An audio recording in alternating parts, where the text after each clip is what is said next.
All right, Jordan. So as we got started here, the biggest things that we wanted to accomplish was just getting you, I call it a little smaller.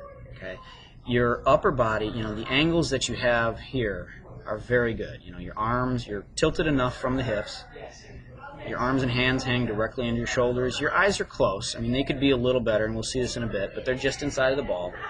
And your hips, at first glance, are actually directly over the heels. So if I looked at it, I'd say it's good. But the issue is your knee bend. Because of where you're set up, which is a result of your length of putter, you don't have quite enough knee bend. So you sit a little more toe heavy. Now, in the motion, what I'll show you from the front is when you get toe heavy, your shoulder tends to drop, you tend to flip it a little more.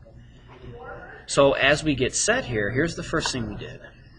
Figured out length of shaft that fits you. Look at the difference. A little more elbow bend, but a lot more knee bend, which then sits you more solidly over your feet. And you get your elbow position. So now when you get set up, just over the inside edge of the ball, rather than being about a ball and a half inside. Okay? Hands are still good, right? They're still directly under the shoulders. Hips, still over the heels. But now you're more athletic. You're in a position where you're balanced statically. And that was my main goal in your setup, because everything else was very, very good. Okay? You can also see that the shaft, as it runs on the left, is still through the forearms, right? A key component for creating good feel. Shaft in the forearms, grip in the palms. So you're doing a lot correct. We just needed to get you a little more knee bend. Now, as far as your motion goes, the ball was rolling okay, but the biggest thing that we changed was just the proportions, and you'll see that here. As you brought the club back previously, here's where we started on the left, where we finished on the right. What you'll see here is that as the club comes back, that's the end of the backstroke. Here's the follow-through. There. Okay, watch this. So you can see already, and watch this, I'll superimpose these two. You can see that in the backstroke here, and this is pretty close to the same length putt. Look at the difference, right? So this is new, this is old, so it's already starting to generate more energy in the backswing.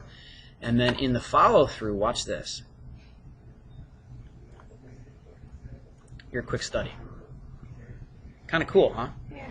So your goal, and what I'll say is that as you do this, I can tell you're going to be a quick study, and what that means to me is that you're going to tend to want to overdo things. Not intentionally, but you're just going to work at it, and you're going to overdo it. Use the tees. Find a length that you feel the backswing needs to be, mirror it on the other side, and then gauge it. It might be too much, it might be too little. But as long as it's balanced, that's what allows players to go from fast greens to slow greens, from one side of the country to the other.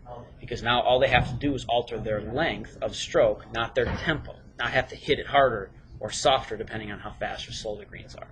That makes sense? Mm-hmm. So, with that being said, any questions? Okay. The two numbers that we had, conventional length putter was 31 and a half. Belly putter length was 38 and a quarter. The 31 and a half, I would say, as heavy of a club head as you can find. Literally something 365 or higher, because that's going to get the swing weight up if you ever decide to go back. Because of the weight of the Cleveland, we're just going to make that the right length, and you'll be good to go for tomorrow and your tournament. Yeah, as far as